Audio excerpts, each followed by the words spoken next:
नमस्कार दोस्तों, स्वागत है आप सभी का मेरे YouTube channel lead learning classes में। उम्मीद करता हूँ सभी बहुत अच्छे होंगे। देखना दोस्तों, आज का मैं जो सेशन लेकर आया हूँ आपके लिए वो ज्योग्राफी वाला सेशन है। अभी तक हमने जो ज्योग्राफी के अंदर क्लासेस ली है, रिवर वाला सिस्टम चल रहा है। रिवर सिस्टम की हमने बात की है। रिवर सिस्टम के अंदर जो भी नए स्टूडेंट आज जुड़े हुए हैं वो देख लें कि मैंने Ganga Yamuna river system, Brahmaputra river system, इसके अलावा सिंधु रिवर सिस्टम और पश्चिम भारत की जो नदियां होती हैं या वे ऑफ अरब सागर में गिरने वाली जो नदियां होती हैं उनके बारे में मैं अब तक आपके लिए बता चुका हूं। अभी जो लास्ट इसमें टॉपिक बचा हुआ है दोस्तों, वो टॉपिक है प्रायद्वीपीय भारत की नदियां, पेनिनसुलर रिवर। तो इस पेनिनसुलर रिवर का जो टॉपिक होगा, इस टॉपिक को कंप्लीट करने के बाद रिवर से रिलेटेड रिवर वाली कहानी खत्म हो जाएगी, लेकिन रिवर से रिलेटेड आपके डैम, रिवर्स के किनारे पड़ने वाले और भी जो शहर है उनकी बात रह जाएगी। तो दो टॉपिक्स और रह जाएंगे, उनको भी हम एक दो वीडियोस में कंप्लीट कर लेंगे। चलो शुरुआत करता हूं। जो भी दोस्त नए जुड़े हुए हैं चैनल को सब्सक्राइब कर लो, ठीक है, और वीडियो को बाद में शेयर कर दिया करो और बताया करो कमेंट में सारी चीजें कैसी चल रही है। शुरुआत करते हैं हम आज प्रायद्वीपीय भारत की नदियों की।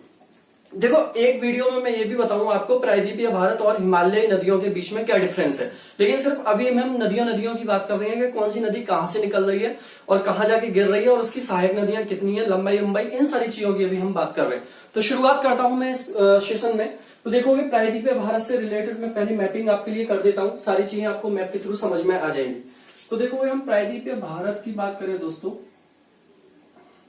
दोस्तों पीछे जो पार्ट्स में पढ़ा चुका हूं उसको जरूर देख लेना, क्योंकि इंपॉर्टेंट है सारे पार्ट्स। अगर कोई पार्ट छोड़ोगे तो देखो कोई पता नहीं है कि क्वेश्चन किस पार्ट से आएगा।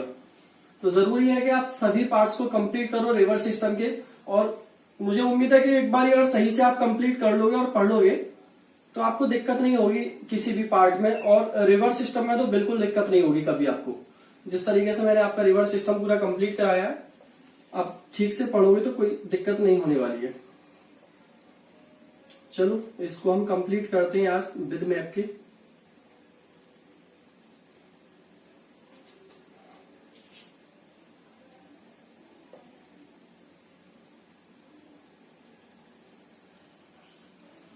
जहां तक आपको दिखाई देगा सिर्फ मैं नीचे वहीं तक बनाऊंगा।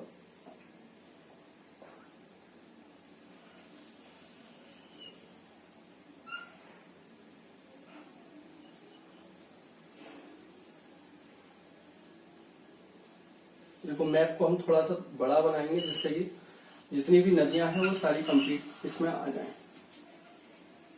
ठीक है, तो मुझे लग रहा है नीचे तक दिख रहा होगा। एक बार मैं वीडियो को देख लेता हूँ। हाँ, सारी चीजें नीचे तक थोड़ा सा नहीं दिख पा रहा है। चलो मैं इसको थोड़ा सा ऊपर कर लेता हूँ पार्ट्स को।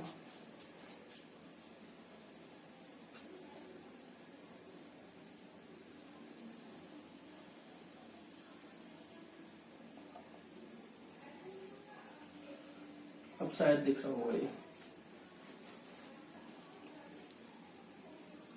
अब लगभग पूरा दिख रहा है। चलो दोस्तों, बात करते हैं हम रिवर सिस्टम वाली इस पार्ट की। तो देखो, इस रिवर सिस्टम के पार्ट में जो भी नदियां हैं हम उन सारी नदियों का जिक्र करेंगे और उन नदियों का जिक्र करते हुए इन सारी चीजों को पढ़ाएंगे। देखोगे, अभी तक मैंने आपको यहाँ पर जो नदी पढ़ाई थी, एक बार मैं थोड़ा सा ओवरव्यू यहाँ पर कर देता हूँ। एक नदी मैंने पढ़ाई थी जिस नदी का नाम था हुगली नदी। कौन सी नदी थी? हुगली नदी। इस नदी के बारे में मैं पूरी डिटेल्स दे चुका हूँ। गंगा रिवर वाले पार्ट्स को आप पढ़ोगे।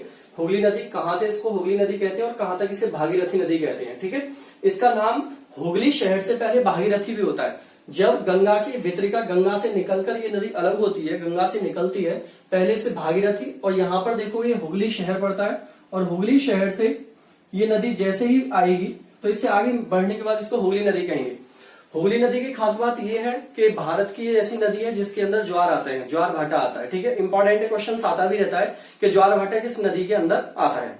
अब देखो, इससे आगे बात करता हूं मैं हुगली नदी से, और हुगली नदी कहां पर? बे ऑफ बंगाल में जाके गिरती है। इसके बारे में पहले ही बता चुका हूं। हुगली और गंगा और ब्रह्मपुत्र के बीच में क्या है? सुंदरबन डेल्टा, क्योंकि ब्रह्मपुत्र डेल्टा का निर्माण गंगा और ब्रह्मपुत्र से हुआ है। सुंदरबन डेल्टा का निर्माण गंगा और ब्रह्मपुत्र से हुआ है, और इन्हीं के बीच में हुगली नदी और गंगा के बीच में क्या है? सुंदरबन डेल्टा है।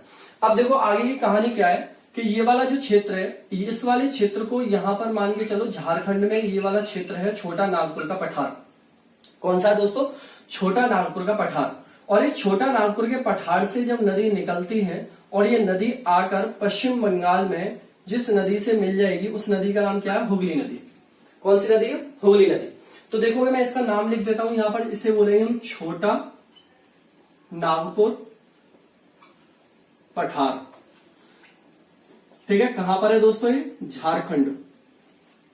कहां पर है? झारखंड के अंदर है छोटा नागपुर पठार। छोटे नागपुर पठार से जो नदी निकलेगी झारखंड से, वो नदी आकर कहां पर मिलेगी? हुगली नदी में पश्चिम बंगाल में मिलेगी।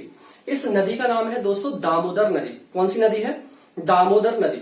अब देखो, दामोदर नदी की लंबाई की मैं बात करूं तो दामोदर नदी की लंबाई है, यहां पर मैं लिख देता हूं, लंबाई इसकी कितनी है? 530 किलोमीटर। कितनी है? 530 किलोमीटर की इसकी लंबाई है। पहली बात तो आपको ये याद रखनी है, जिसमें से आपकी 290 कहां पर है? झारखंड में, और 240 कहां पर है? पश्चिम बंगाल में है। तो 530 किलोमीटर की तो लंबाई है इस नदी की, पहली बात। दूसरी बात बहुत इंपॉर्टेंट कि इस नदी के अंदर पश्चिम बंगाल में आती है बाढ़। ठीक है, जब बारिश का मौसम होता है काफी ज्यादा इसके अंदर पानी हो जाता है, और पानी होने से इसमें बाढ़ आने लगती है। और बाढ़ आने से क्या होगा कि उसके ओर पास, नदी के ओर पास का जो क्षेत्र है पूरे के पूरा, वो पूरे के पूरा बाढ़ में डूब जाएगा। चाहे वो फसल है, चाहे वहां पर झुग्गी झोपड़ियां हैं, और भी कुछ वहां पर जो भी लोग रहते हैं उनको भी परेशानी होगी। इन सब कारणों की वजह से कि वहां पर फसल वगैरह, एग्रीकल्चर वगैरह को बहुत नुकसान होता है। ये नदी तबाही मचाती है वहां पर। इसी कारण से इस नदी को बंगाल की शोक नदी कहा जाता है। Very very most important question है पेपर के लिए कि बताइए बंगाल की शोक नदी किसको कहा जाता है? तो बंगाल की शोक नदी कहा जाता है दोस्तों दामोदर नदी को। पहली बात तो याद रखना, मैं यहां पर लिखूंगा बंगाल की शोक नदी। बंगाल की शोक नदी किसको कहा जाता है? दामोदर नदी को कहा जाता है। ठीक है। दूसरी बात इसमें इंपॉर्टेंट जानने वाली ये है कि भारत में पहली नदी घाटी बहुउद्देशीय परियोजना, भारत की पहली नदी घाटी बहुउद्देशीय परियोजना अगर किसी नदी पर बनाई गई थी तो उस नदी का नाम है दामोदर नदी। और इस नदी घाटी परियोजना का नाम भी क्या था? दामोदर घाटी परियोजना। क्या नाम था? दामोदर घाटी परियोजना इस नदी घाटी का नाम था। अब देखो, ये जो नदी घाटी परियोजना, बहुउद्देशीय नदी घाटी परियोजना जो बनाई गई थी, ये किस नदी के आधार पर बनाई गई है? अमेरिका की एक नदी है जिसका नाम है टेनेसी नदी। क्या नाम है? टेनेसी नदी। तो अमेरिका की टेनेसी नदी के आधार पर दामोदर घाटी परियोजना का निर्माण किया गया था, और ये भारत की सबसे पहली परियोजना है। तो एक पॉइंट ये लिखोगे आप सभी कि भारत की सबसे पहली बहुउद्देशीय परियोजना दामोदर नदी घाटी पर बनाई गई थी, जिसकी शुरुआत 1948 में हुई थी और 1951 में जाकर ये पूरी तरीके से कंप्लीट हो गई थी। एक ये पॉइंट आपको याद रखना है। इसके अलावा और क्या याद रखना है कि नदी जब झारखंड में होती है तो झारखंड के अंदर कौन कौन से इंपॉर्टेंट शहर हैं जो इसके किनारे पड़ते हैं? तो देखोगे, एक शहर का नाम है पलामू।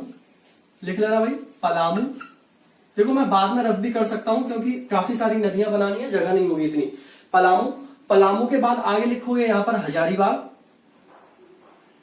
हजारीबाग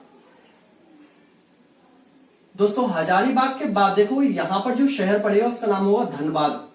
कौन सा होगा? धनबाद। और धनबाद के बाद ही ये नदी किस में एंटर कर जाएगी? पश्चिम बंगाल में एंटर कर जाएगी। दामोदर नदी धनबाद के बाद कहां पर एंटर करती है? पश्चिम बंगाल। और पश्चिम बंगाल में कौन कौन से यहां पर शहर पड़ेंगे? एक पड़ेगा यहां पर रानीगंज। कौन सा पड़ेगा? रानीगंज। रानीगंज। और एक पड़ेगा दोस्तों कौन सा? दुर्गापुर। ठीक है, दुर्गापुर का तो नाम वैसे भी पड़ा होगा, दुर्गापुर परियोजना के नाम से, स्टील परियोजना। ठीक है, बोकारो और दुर्गापुर। लेकिन बोकारो जो परियोजना है वो कहां पर है? झारखंड में है, दामोदर नदी के पास ही है। और दुर्गापुर कहां पर है? पश्चिम बंगाल में है। और ये कहां पर है दोस्तों? पश्चिम बंगाल में है दुर्गापुर परियोजना। तो रानीगंज और दुर्गापुर तो वेस्ट बंगाल में हो गए। धनबाद, हजारीबाग और पलामू कहां पर हो जाते हैं? ये आपका झारखंड में हो जाते हैं। एक तो ये याद रखना। इसके अलावा इसकी सहायक नदियां कौन सी हैं? तो देखो, इसकी एक सहायक नदी है दोस्तों, इस नदी का नाम है बोकारो। बोकारो। एक नदी है इसकी सहायक नदी जिसका नाम है बाराकर। बराकर। ठीक है, ये दो नदियां इसको याद रख लेना कि बोकारो और बराकर इसकी सहायक नदियों में आती हैं। ये आपका, मैं बात कर रहा हूं आपका दामोदर नदी के बारे में।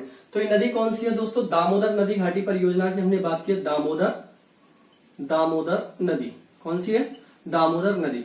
तो इतनी बातें आपको दामोदर नदी से याद रखनी है। मैं एक बारी रिपीट कर देता हूं कि दामोदर नदी कहां से निकली है? छोटा नागपुर पठार से निकली है, झारखंड से निकली है। दामोदर नदी की लंबाई कितनी है? 530 किलोमीटर है। बंगाल की शोक नदी कहते हैं। भारत की सबसे पहली बहुउद्देशीय परियोजना दामोदर घाटी परियोजना बनाई गई थी दामोदर नदी पर। 1948 से लेकर 1951 तक ये कंप्लीट हुई थी। इस नदी पर पड़ने वाले शहरों के नाम है पलामू, हजारीबाग, धनबाद, रानीगंज, दुर्गापुर। इस नदी की सहायक नदियों में बोकारो और बराकर इंपॉर्टेंट नदियां हैं। ठीक है, इतनी बात आपको याद रखनी है। कंप्लीट है दोस्तों, यहां तक समझ में आ रही है बात? आगे बढ़ जाऊं थोड़ा सा मैं। देखो, इससे आगे जब बढ़ेंगे तो यहां पर हम आएंगे दोस्तों, ये जगह होगी छत्तीसगढ़। कौन सी होगी? छत्तीसगढ़, ये जगह होगी। और छत्तीसगढ़ के अंदर हम जहां पर बात करेंगे वो रायपुर में बात करेंगे हम। कहां पर? रायपुर। और रायपुर के अंदर एक जगह है जिसे बोलते हैं हम धामतरी। छत्तीसगढ़ में एक जगह है धामतरी। और बिल्कुल बिल्कुल फिक्स और जगह लेनी है, धामतरी से थोड़ी सी बड़ा जगह होती है, उसका नाम है सिहावा। क्या नाम है? सिहावा। मतलब ये लिख सकते हो आप, लिखना चाहो तो ओरिजिन पॉइंट में आ सकता है, सिहावा भी लिख सकते हैं हम यहाँ पर। लेकिन इसमें सबसे बड़ा स्थान कौन सा होगा? वो रायपुर ही होगा। अब जहां से ये नदी चलने वाली है, रायपुर छत्तीसगढ़ में, छत्तीसगढ़ के रायपुर में या सिहावा, धामतरी, सारे पॉइंट याद रखने।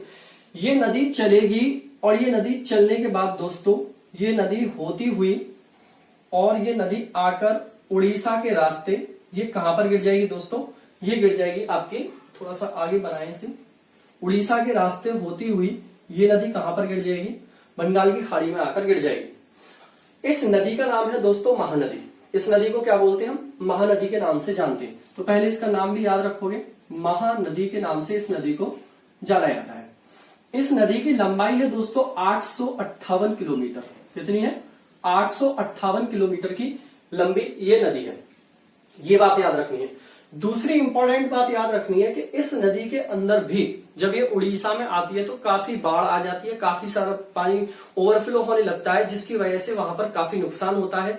वहां की एग्रीकल्चर को नुकसान होता है, नदियों के किनारे बसे हुए लोगों को नुकसान होता है। इसीलिए महानदी को उड़ीसा की शोक नदी कहा जाता है।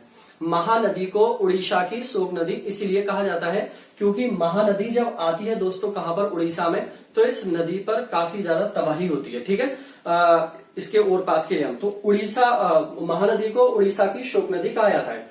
अब दूसरी इंपॉर्टेंट बात यह है कि महानदी जब यहां पर आएगी उड़ीसा के अंदर, तो उड़ीसा का एक इंपॉर्टेंट शहर है जिसका नाम है कटक। क्या नाम है दोस्तों? कटक। और एक और शहर है दोस्तों जिसका नाम है पुरी। कौन सा है? पुरी। कटक और पुरी दो इंपॉर्टेंट शहर महानदी के किनारे पड़ते हैं। कटक और पुरी दो इंपॉर्टेंट शहर हैं जो महानदी के किनारे पड़ते हैं। अब देखोगे महानदी की कुछ सहायक नदियों की अगर मैं बात करूंगा तो महानदी की सहायक नदियों में जैसे एक नदी है जो महानदी से आकर मिलती है जिसका नाम है शिवनाथ नदी। कौन सी है दोस्तों? शिवनाथ नदी। ये सहायक नदी है, शिवनाथ नदी महानदी की सहायक नदी है। इसके अलावा और कौन सी सहायक नदी है इसकी दोस्तों? तो इसकी सहायक नदी में इसके अलावा आएगी आपकी जोंक नदी।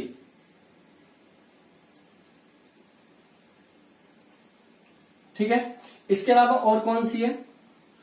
इसके अलावा एक नदी और होगी जिसको बोलेंगे हसदेव नदी। कौन सी है? हसदेव नदी। ठीक है, थोड़ा सा हैंकी ले लूं, आप लोग नोट करो, बड़ी गर्मी हो गई है भाई।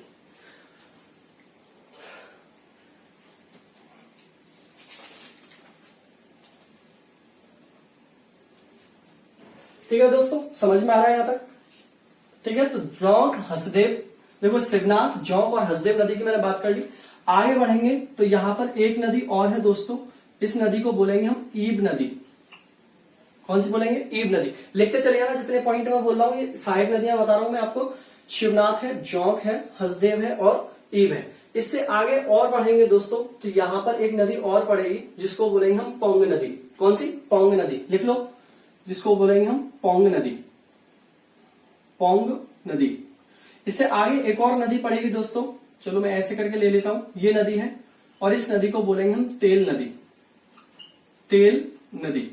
तो देखोगे ये कुछ नदियां हैं जो महानदी की सहायक नदियां हैं। तो मैं बहुत आराम से करा रहा हूं, चीजें आपको समझ आनी चाहिए दोस्तों। ठीक है, कौन कौन सी है महानदी की सहायक नदी? शिवनाथ नदी है, जोंक नदी है, हसदेव नदी है, ईब नदी है, पोंग नदी है, तेल नदी है। एक और नदी बना लो यहां पर जिसका नाम है मंड नदी। ठीक है, एक और ले लेते हैं हम सहायक नदी, मंड नदी। तो मंड भी इसकी सहायक नदियों में। तो लगभग मैंने आपको 6 या 7 सहायक नदियां बताई हैं, शिवनाथ, जोंक, हसदेव, मंड, पोंग, ईब और तेल नदियां महानदी की सहायक नदियां हैं। तो मेरे ख्याल से सारी पॉइंट आपको समझ में आए होंगे महानदी के बारे में जो मैंने आपको बताए हैं।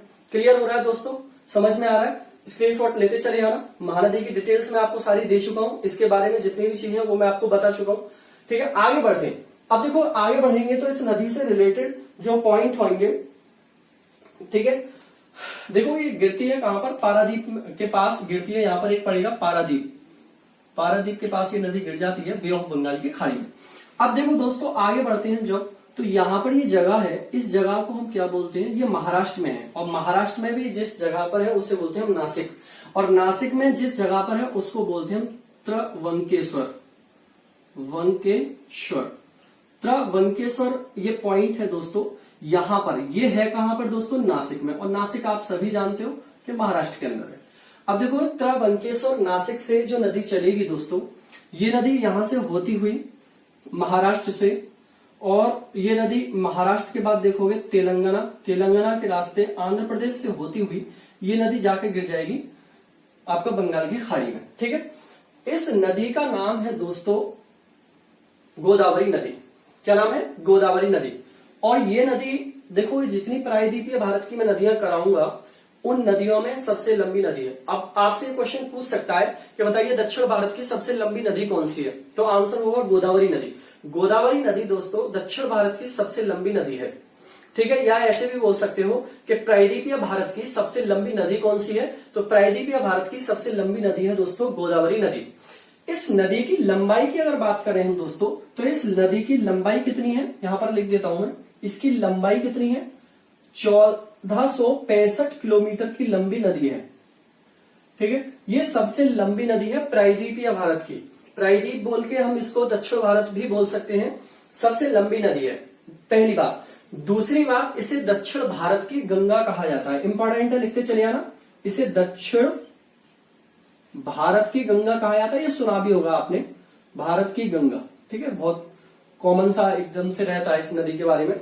दूसरी बात, एक और कॉमन वर्ड है जो आता रहता है पेपर में, इसे बूढ़ी या वृद्ध गंगा भी कहा जाता है। वृद्ध गंगा भी इसको कहा जाता है। बहुत इंपॉर्टेंट रहेंगे तीनों पॉइंट ये। ठीक है, लंबाई भी इसकी इंपॉर्टेंट है, कितनी है, दक्षिण भारत की गंगा किसे कहते हैं ये भी इंपॉर्टेंट है, और वृद्ध गंगा किसको कहते हैं ये भी बहुत इंपॉर्टेंट रहेगा। तो देखोगे इस नदी की खास बात क्या है, जो मैंने आपको बताई ये इसकी खास बात है। ठीक है, तो इंपॉर्टेंट रहेगा कि इस नदी में क्या क्या खास बात है। अब देखोगे सबसे इंपॉर्टेंट ये है कि इस नदी के किनारे पड़ने वाले शहर कौन कौन से हैं। ठीक है, अब देखो इन सबसे इसके इंपॉर्टेंट शहरों में अगर बात करो तो एक तो नासिक आ गया। ठीक है, ये आता है पेपर में। नासिक के बाद महाराष्ट्र में एक जगह पड़ती है दोस्तों नांदेड़, और नांदेड़ से अगर आपने थोड़ी बहुत हिस्ट्री पढ़ी है तो आप लोग वाकिफ हो गए कि नांदेड़ वो जगह है यहाँ पर गुरु नानक जी की हत्या की गई थी एक गुलखान नामक पठान के द्वारा। ठीक है, तो नांदेड़ अपने आप में बड़ी फेमस जगह है, इसको हल्के में मत लेना बिल्कुल भी। ठीक है, तो एक शहर पड़ेगा इस पे, कौन सा दोस्तों, नांदेड़। नांदेड़ से अब आगे बढ़ेंगे, एक और शहर पड़ेगा दोस्तों जिसका नाम होगा निजामाबाद। कौन सा, निजामाबाद। निजामाबाद शहर भी इसी के पास पड़ेगा, तो ये भी इंपॉर्टेंट रहेगा, निजामाबाद भी पड़ेगा। और देखोगे इसके अलावा देखोगे नासिक हो गया, नांदेड़ हो गया, निजामाबाद हो गया, तीनों इंपॉर्टेंट शहर है। इसके बाद देखोगे दोस्तों कि इस नदी की सहायक नदियां कौन कौन सी हैं। तो गोदावरी की सहायक नदियों में भी काफी इंपॉर्टेंट रहता है, पेपर में कई बार आता रहता है, साथ के साथ नोट करते चले जाना सारे स्टूडेंट, काफी इंपॉर्टेंट है। तो देखोगे गोदावरी की सहायक नदियों में सबसे पहली सहायक नदी की हम बात करेंगे, तो सबसे पहली सहायक नदी है इसकी जिसे बोलेंगे हम प्रवरा नदी। ठीक है, चलो करते हैं शुरू। सहायक नदियों में है सबसे पहली सहायक नदी है इसकी प्रवरा नदी। आपने लिख लिया होगा नांदेड़ वगैरह, मैं इसको रफ कर देता हूं, यहाँ पर जगह नहीं है इतनी, काफी गर्मी है भाई आज। ठीक है, प्रवरा नदी इसकी सहायक नदी है, मैं लिख देता हूं यहाँ पर प्रवरा। ठीक है, प्रवरा इसकी नदी सहायक नदी है। इससे आगे बढ़ेंगे तो देखो इसकी एक सहायक नदी आएगी देखो एक नदी है सहायक नदी, इसको बोलते हैं मूला नदी। कौन सी दोस्तों? मूला नदी, बहुत इंपॉर्टेंट नदी है। और इस मूला नदी से आकर एक नदी मिलती है जिसका नाम है मूठा नदी। ये कई बार पेपर में आ चुका है दोस्तों, मूठा और मूला। अब ये इंपॉर्टेंट क्यों है? क्योंकि मूला और मूठा नदियों के किनारे एक शहर है और इस शहर का नाम है पुणे। कौन सा है दोस्तों? पुणे शहर। तो पुणे शहर जो पड़ेगा मूला और मूठा नदियों के किनारे पड़ता है। ये आपको याद रखना है कि मूला और मूठा नदियों के किनारे कौन सा शहर पड़ता है? पुणे शहर पड़ता है। आगे बढ़ोगे तो और कौन सी दोस्तों इसकी सहायक नदी होगी? इसकी सहायक नदी आगे होगी जिसको बोलेंगे हम पूर्णा नदी। पूर्णा नदी। आगे देखोगे इसकी सहायक नदी में एक होगी वर्धा, और वर्धा से आकर एक नदी मिल रही है दोस्तों जिसको बोलेंगे हम वेन गंगा। देखो ये वाली जो नदी है इसको बोलेंगे वर्धा, मुझे उम्मीद है कि साफ चमक रहा होगा आपके लिए वर्धा। और ये वाली जो नदी है इसे बोलेंगे हम वेन गंगा। वेन गंगा। और ये वेन गंगा और वर्धा ये नदी मिलती हैं तो इन नदियों से ये पूरी नदी का जो निर्माण होता है, इस नदी का नाम है प्राणहिता। क्या नाम है? प्राणहिता नदी। ये बहुत इंपॉर्टेंट है, प्राणहिता नदी। तो देखो इसकी सहायक नदियों में वर्धा भी आएगी, वेनगंगा भी आएगी और प्राणहिता भी आएगी। पूर्णा भी आएगी, मूला भी आएगी, मूठा भी आएगी और प्रवरा भी आएगी। ठीक है, ये सारी नदियां आपको याद रखनी है। इसके अलावा और कौन सी है? देखो एक और नदी इसकी सहायक नदी है, इसको बोलेंगे पेनगंगा। पेनगंगा। एक और सहायक नदी है इसकी जिसको बोलेंगे इंद्रावती। इंद्रावती। एक और सहायक नदी है जिसको बोलेंगे मंजीरा। मंजीरा। और एक और सहायक नदी है दोस्तों, इसको बोलेंगे सबरी। कौन सी है? सबरी। तो देखोगे मैंने आपको गोदावरी नदी की काफी सारी सहायक नदियां बताई है। मैं रिपीट करूंगा एक बार दोस्तों। नासिक त्रिविकेश्वर से, त्रिबंकेश्वर से नदी निकलती है महाराष्ट्र के अंदर। प्रवरा इसकी सहायक नदी है। मूला मूठा नदी के किनारे पुणे शहर पड़ता है और मूला नदी इसकी सहायक नदी है। प्राणहिता, वर्धा, वेनगंगा सहायक नदियां हैं। पूर्णा सहायक नदी है। वेनगंगा, पेनगंगा सहायक नदी है। इंद्रावती सहायक नदी है। मजीरा सहायक नदी है और सबरी इसकी सहायक नदी है। ठीक है, तो इतने पॉइंट आपको याद होंगे। और जहां पर ये गिरती है दोस्तों, वहां पर ये एक जगह होती है जिसको बोलती है राजमुंद्री। कौन सा है? राजमुंद्री। तो कह सकते हो कि राजमुंद्री शहर भी इसी किनारे पड़ता है। ठीक है, ये कर्नाटक आंध्र प्रदेश के अंदर है। और जहां पर ये डेल्टा बनाती है उस डेल्टा का नाम है चापाकार। चापाकर डेल्टा। कौन सा बनाती है दोस्तों?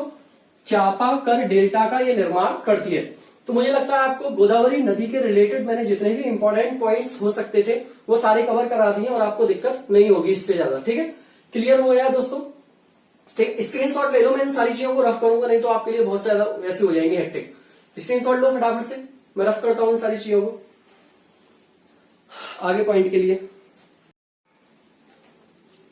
चलो आगे देखोगे, हम बात करते हैं दोस्तों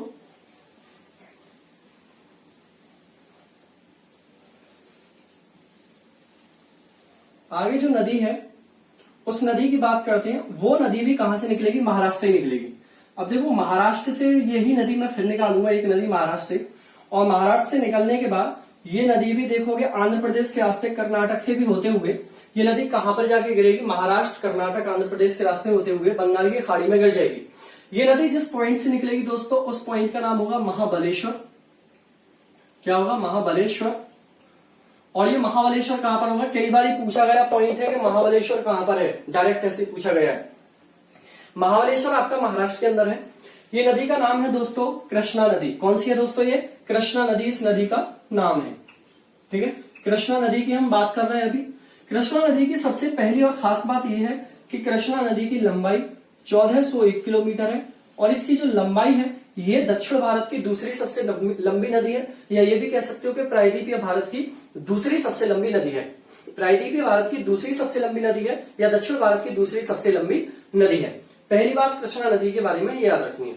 दूसरी इंपॉर्टेंट बात ये याद रखनी है कृष्णा नदी के बारे में कि कृष्णा नदी जब आंध्र प्रदेश में आती है तो यहाँ पर एक खान पड़ती है, गोलकुंडा की खान पड़ती है। ठीक है, उसके सहारा से पास से होकर निकलती है। गोलकुंडा शहर भी था तो वहां से निकलते। तो ये कहा जाता है कृष्णा नदी के बारे में, और पूछा गया भी क्वेश्चन है कि बताइए हीरे कौन सी नदी में पाए जाते थे या हैं, ऐसे करके पूछा गया है या थे, इससे कोई मतलब नहीं, पाए जाते हैं। तो यहां पर देखोगे कि ये क्वेश्चन आ चुका है कई बार कि हीरे कौन सी नदी में पाए जाते हैं।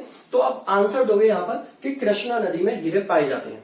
पहली बात आपको याद रखनी है कि हीरे कौन सी नदी में पाए जाते हैं, कृष्णा नदी में हीरे पाए जाते हैं। तो लिखो इतना पॉइंट कि हीरे कौन सी नदी में पाए जाते हैं, कृष्णा नदी में हीरे पाए जाते हैं। अब देखो इससे आगे बात करें कि इस नदी के सहायक नदियां कौन कौन सी हैं, तो बहुत इंपॉर्टेंट है इसकी सहायक नदियां दोस्तों, कि इसकी एक सहायक नदी पड़ेगी जिस नदी का नाम होगा दोस्तों कोयना नदी। कौन सी होगी दोस्तों, कोयना नदी इसकी सहायक नदी होगी। ठीक है, इसके बाद इसकी सहायक नदी होगी एक घाट प्रभा, सबको लिखना है दोस्तों, घाट प्रभा, घाट प्रभा। इसके बाद होगी दोस्तों माल प्रभा, माल प्रभा। इसके अलावा होगी दोस्तों यहां पर वर्णा। ठीक है, लिखते चले आना, घाट प्रभा, माल प्रभा, वर्णा। इसके बाद लिखोगे दोस्तों भीमा, भीमा। नेक्स्ट लिखोगे, देखो तुंगभद्रा जो नदी है दो नदियों से मिलकर बनी है, तुंग और भद्रा से, तुंग और भद्रा नदी से मिलकर बनी है। कौन सी है, तुंगभद्रा, तुंगभद्रा। आगे देखोगे इसकी एक नदी होगी दूधगंगा, दूध गंगा, ये भी इसकी एक सहायक नदी होगी, ये भी लिखोगे दूधगंगा इसकी सहायक नदी है। नेक्स्ट लिखोगे मूसी, मूसी नदी, और इस मूसी नदी के बारे में आप जानते हो हैदराबाद शहर पड़ता है इसके किनारे, मूसी नदी। और एक होगी मुन्नेरू, मुन्नेरू। ठीक है, तो ये सहायक नदियां किसकी हैं दोस्तों, कृष्णा नदी की सहायक नदियां। मैं रिपीट कर रहा हूं फिर दोबारा से, कोयना, घाट प्रभा, मालप्रभा, वर्णा, भीमा। तुंग और भद्रा से मिलकर तुंगभद्रा बनेगी, दूधगंगा, मूसी नदी और मुन्नेर नदी। अब देखोगे इस नदी के किनारे जो शहर पड़ता है, तो एक तो पड़ता है संगली शहर, सिंगली शहर भी बोलते हैं, संगली शहर भी बोलते हैं, सिंगली शहर पड़ता है, संगली। ठीक है ना, तो एक तो संगली शहर पड़ता है। ठीक है, एक शहर पड़ेगा यहाँ पर विजयवाड़ा। कौन सा पड़ेगा दोस्तों, विजयवाड़ा। तो विजयवाड़ा भी किसके किनारे पड़ता है दोस्तों, कृष्णा नदी के किनारे पड़ने वाला शहर है। आगे कौन सा बताया था मैंने, गोलकुंडा। कौन सा बताया था, गोलकुंडा। तो ये आपको कृष्णा नदी से रिलेटेड पॉइंट है जो मैंने आपको बताए हैं। इसकी लंबाई कितनी है, हीरे किस नदी में पाए जाते हैं, सहायक नदियां कौन कौन सी हैं, कौन कौन से शहर पड़ते हैं, कहां से ये नदी निकलती है, इसका उद्गम स्थल क्या है। तो मेरे ख्याल से ये नदी भी आपको समझ में आ गई होगी, इसका भी स्क्रीनशॉट ले लो। अभी इसमें एक और नदी की बात करेंगे, और नदियों की भी बात करेंगे, छोटी छोटी काफी सारी नदियां हैं जिनकी हमें बात करनी है। तो एक नदी की और बात करेंगे दोस्तों लास्ट इसमें, और उस नदी का नाम होगा, देखो ये नदी यहां से निकलेगी और ये नदी निकल के यहां से होती हुई तमिलनाडु के रास्ते होती हुई गिर जाएगी बंगाली की खाड़ी में। जिस पॉइंट से निकलेगी उस पॉइंट का नाम है दोस्तों ब्रह्मगिरी, ब्रह्मगिरी। ये दोस्तों कहां पर पड़ेगा, कर्नाटक में पड़ेगा। कहां पर पड़ेगा, कर्नाटक में पड़ेगा। इस नदी की लंबाई लगभग कितनी है दोस्तों, 800 किलोमीटर है। और इस नदी को दोस्तों क्या बोलते हैं, हम कावेरी नदी के नाम से जानते हैं। कौन सी नदी के नाम से जानते हैं, कावेरी नदी के नाम से इस नदी को जाना जाता है। बहुत इंपॉर्टेंट रहेगा। देखोगे कावेरी नदी की दो तीन खास बात क्या है, पहले तो ये देख लें, ये नदी में वर्षभर पानी रहता है, वर्षा का पानी इसमें लगभग वर्षभर रहता है। ठीक है, इसलिए इस नदी को दक्षिण गंगा के नाम से जाना जाता है। देखो दक्षिण गंगा और दक्षिण भारत की गंगा, इन दोनों में काफी सारा डिफरेंस है दोस्तों। दक्षिण गंगा और दक्षिण भारत की गंगा, इनमें काफी डिफरेंस है। दक्षिण भारत की गंगा बोला जाता है गोदावरी नदी को, और दक्षिण गंगा इसमें वर्षभर पानी रहता है, पानी चलता रहता है वर्षा की वजह से, इस वजह से इसको दक्षिण गंगा कहा जाता है। तो पहला पॉइंट क्लियर रखना है कि दक्षिण गंगा और दक्षिण भारत की गंगा किसको कहते हैं। ये कंफ्यूज कर रहा था, पेपर में कई बार आता है। तो दक्षिण गंगा के नाम से इसको जानते हैं, ये पॉइंट आप नोट करोगे दोस्तों, दक्षिण गंगा के नाम से जानते हैं। और पॉइंट क्या नोट करने वाला है इसमें, ये नोट पॉइंट करने वाला है कि इस नदी में एक तो शिव समुद्रम, एक रामेश्वरम, दो द्वीप बने हुए, दो द्वीपों को घेरे हुए है ये नदी, शिव समुद्रम और रामेश्वरम। कौन कौन से, शिव समुद्रम, शिव समुद्रम और रामेश्वरम।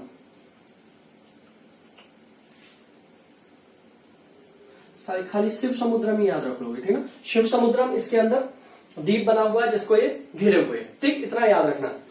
अब इसके अलावा श्री रंगपट्टनम है वो, ठीक है ना, श्री और रंगपट्टनम, शिव रामेश्वरम नहीं हो, श्री रंगपट्टनम है, ठीक है। शिव समुद्रम और श्री रंगपट्टनम द्वीपों को ये घेरे हुए है कावेरी नदी। अब देखो कावेरी नदी के बारे में सबसे पहले हम ये जान लेते हैं किस कावेरी नदी के किनारे में पड़ने वाला शहर है, इंपॉर्टेंट शहर, उसका नाम है तिरुचिरापल्ली। तिरुचिरापल्ली, ये तमिलनाडु के अंदर पड़ेगा दोस्तों। ये इंपॉर्टेंट शहर रहेगा जो कावेरी नदी के किनारे पड़ता है, तिरुचिरापल्ली। अब देखो कावेरी नदी से रिलेटेड पॉइंट ये है कि इस नदी में कौन कौन सी सहायक नदियां आके मिलती हैं। तो सबसे पहले नाम लिखोगे इसमें दोस्तों हरंगी नदी, हरंगी नदी, चलो मैं लिख देता हूं हरंगी, ठीक है। दूसरा लिखोगे यहां पर लक्ष्मण तीर्थ, लक्ष्मण तीर्थ नदी, ठीक है। हरंगी नदी, लक्ष्मण तीर्थ नदी। नेक्स्ट लिखोगे हेमवती, हेमवती,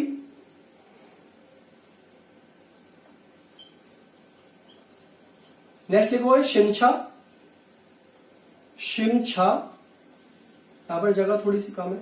आगे लिखोगे काविनी, देखो कई बार आ चुकी है काविनी किसकी सहायक नदी है, काविनी।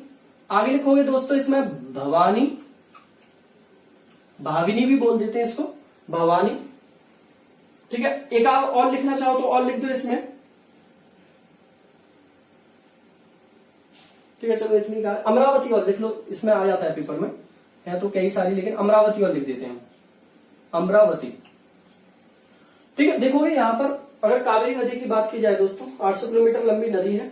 इसकी सहायक नदियों में हरंगी, लक्ष्मण तीर्थ, हेमवती, शिमछा, काविनी, भवानी और अमरावती नदियां आती हैं। कौन कौन से द्वीप हैं, शिव समुद्रम और श्रीरंगपट्टनम को ये घेरे हुए हैं। तिरुचिरापल्ली इसमें मुख्य शहर है जो इसमें पड़ता है। इसके अलावा देखोगे दक्षिण गंगा इसको कहा जाता है, वर्ष भर इसमें पानी रहता है नदी के अंदर, ये इसकी खास बात होती है। तो देखो अभी जो नदियों की मैंने बात की है ये प्रायद्वीपीय भारत की नदियां हैं, और अभी सिर्फ मैंने इंपॉर्टेंट नदियों की बात की है, इंपॉर्टेंट नदियों की। अब मैं इसको एक बार आप स्क्रीनशॉट फिर से ले लो, अभी छोटी छोटी नदियां उनके बारे में और बता दूं तो ये पार्टी कंप्लीट हो जाएगा, ठीक है। ले लिया, शुरू करते हैं। अब देखो अब छोटे छोटे पार्ट की अगर बात की जाए तो छोटी छोटी कौन कौन सी नदियां बची हुई हैं उनकी और बात कर लेता हूं मैं। देखो ये थी बहुत इंपॉर्टेंट नदियां जिनको मैंने एक फेज में पूरा किया है। दूसरे फेज में बात करेंगे बहुत ज्यादा छोटी छोटी नदियां हैं, उनसे भी क्वेश्चंस कई बार पेपर के अंदर आ जाता है दोस्तों, तो कोई क्वेश्चन छूटना नहीं चाहिए, सारी चीजें करेंगे यहां पर।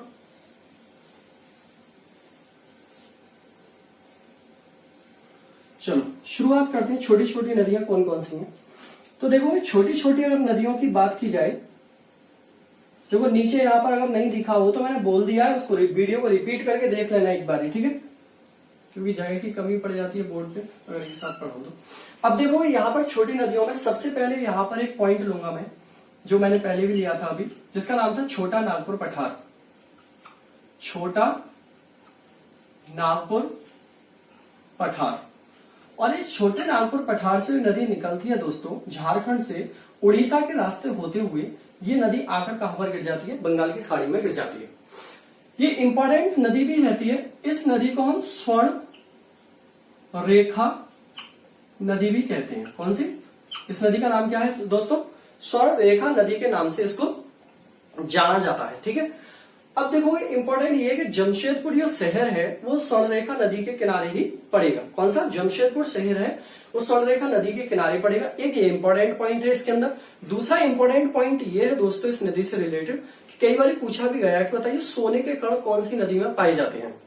तो सोने के कण जो पाए जाते हैं वो पाए जाते हैं दोस्तों स्वर्णरेखा नदी में। कौन सी में, स्वर्णरेखा नदी में पाए जाते हैं, ठीक है। तो एक तो ये पॉइंट याद रखना है आपको, दो पॉइंट बताए मैंने स्वर्णरेखा नदी से रिलेटेड आपको याद रखें। इसके अलावा देखोगे और कौन सी नदी है, एक नदी दो नदियों से मिलकर बनेगी, सांख और कोयल नदी से मिलकर। ये झारखंड में ही बता रहा हूं दोनों चीजें में। इस नदी का नाम है सांख और इस नदी का नाम है कोयल, ठीक है।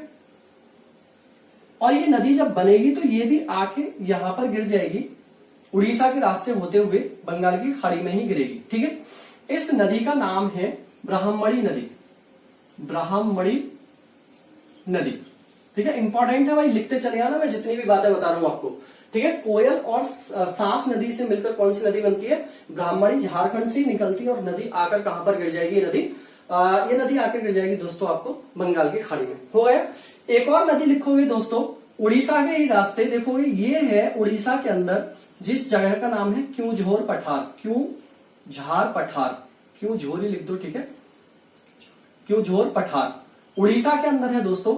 और इससे निकलकर ये नदी उड़ीसा के रास्ते होते हुए बंगाल की खाड़ी में गिर जाती है और इसका नाम है वैतरणी नदी, वैतरणी नदी, ठीक है। छोटी छोटी नदियां सब याद कर लेना है, छोटा कुछ नहीं है। देखो स्वर्णरेखा नदी छोटा नागपुर पठार झारखंड से निकलती है, जमशेदपुर सब पड़ता है, सोने के कण पाए जाते हैं। ब्राह्मणी नदी सांप और कोयल नदी से मिलकर बनती है, ठीक है, आगे जाके गिर जाती है। क्योंझार पठार वैतरणी नदी से क्योंझार पठार से वैतरणी नदी उड़ीसा के अंदर से निकलती है। उड़ीसा जरूर लिख लेना यहाँ पर, ठीक है, क्योंकि ये क्वेश्चन एक ये भी आ जाता है कि क्योंझार पठार है कहां पर। एक तो ये आपको याद रखना है इसके अंदर छोटी छोटी नदियों में, ठीक है। इसके अलावा देखोगे यहां पर कर्नाटक के अंदर एक छोटी सी पहाड़ी है जिसको बोलते हैं हम नंदी हिल। कौन सी पहाड़ी है दोस्तों? नंदी हिल। और नंदी हिल पहाड़ी से एक नदी निकलेगी और ये नदी होते हुए ये कहां पर बंगाल की खाड़ी में जाकर गिर जाएगी और इस नदी का नाम है पेन्नार नदी। कौन सी है दोस्तों? पेन्नार नदी इस नदी का नाम है, ठीक है। ये याद रखना, पेन्नार नदी कहां से? कर्नाटक में नंदी हिल से निकलती है, कर्नाटक में नंदी हिल से निकलती है और जाके बंगाल की खाड़ी में गिर जाती है। पापा घानी इसकी सहायक नदी है, पापा घानी, ठीक है, धानी घानी जो भी याद रखना है वो रख लेना। इसकी सहायक नदियों में आती है, इंपॉर्टेंट रहता है, कई बार पेपर में आ जाता है पेन्नार नदी के बारे में। इसके अलावा देखोगे एक नदी तमिलनाडु से ही निकलेगी और तमिलनाडु में ही जाके गिर जाएगी। मैं एक बार देख लेता हूँ, ये दिख रहा है आपको? इतना तो दिख रहा होगा शायद, हाँ इतना तो दिख रहा है। देखो ये वर्षा, यहाँ पर वर्षा नद करके यहाँ पर इसका रहेगा वर्षा मुख, वर्षा मुख करके इसका ओरिजिन रहेगा वर्षा मुख, ठीक है। पेरियार पठार वैसे इसका पूरा नाम है, वर्षा मुख करके इसका ओरिजिन होगा और इस नदी का नाम है दोस्तों बेगई नदी। बहुत इंपॉर्टेंट बात है भाई ये बेगई नदी के बारे में वैसे तो कोई क्वेश्चन खास नहीं पूछा गया ज्यादा, लेकिन मीनाक्षी मंदिर जो पड़ता है वो बेगई नदी के किनारे पड़ता है। कौन सा मंदिर है दोस्तों? मीनाक्षी, मीनाक्षी वो मंदिर पड़ता है, मीनाक्षी मंदिर वो कौन सी नदी के किनारे पड़ता है? वो पड़ता है बेगई नदी के किनारे। इंपॉर्टेंट बात ये है कि बेगई नदी तमिलनाडु के अंदर ही निकलकर तमिलनाडु से होते हुए ही ये कहां पर जाके गिर जाती है? ये नीचे यहां पर आना कि ये गिरती है आपका पाक स्ट्रेट, जो मन्नार की खाड़ी वाला हिस्सा है, श्रीलंका और भारत के बीच में पड़ता है ना पाक स्ट्रेट, उसमें जाके गिर जाती है बेगई नदी। क्वेश्चन ये पूछा गया था कि बेगई नदी किस राज्य में बहती है, ये क्वेश्चन पूछा गया था। तो बेगई नदी किसमें बहती है दोस्तों? तमिलनाडु में बहती है। देखोगे इसी तरीके से एक नदी और निकलेगी दोस्तों यहां से और ये इस तरीके से बहती हुई अरब सागर की तरफ गिरेगी। कौन सी? अरब सागर की तरफ गिरेगी। पेरियार पठार से नदी निकलेगी तमिलनाडु में, पेरियार पठार, और पेरियार पठार से निकल के ये नदी आकर यहाँ अरब सागर में गिर जाएगी और इस नदी का नाम भी क्या होगा? पेरियार नदी होगा। कौन सा होगा? पेरियार नदी होगा। इंपॉर्टेंट नदी रहेगी। अब देखो ये नदियों वाला जो सिलसिला था वो लगभग पूरा हो गया आपका और मुझे नहीं लगता कि कोई नदी छूटी होगी और आपको मैंने शायद काफी कुछ पढ़ा दिया है इसके अंदर, नदियों के अंदर प्रायद्वीपीय पठार में।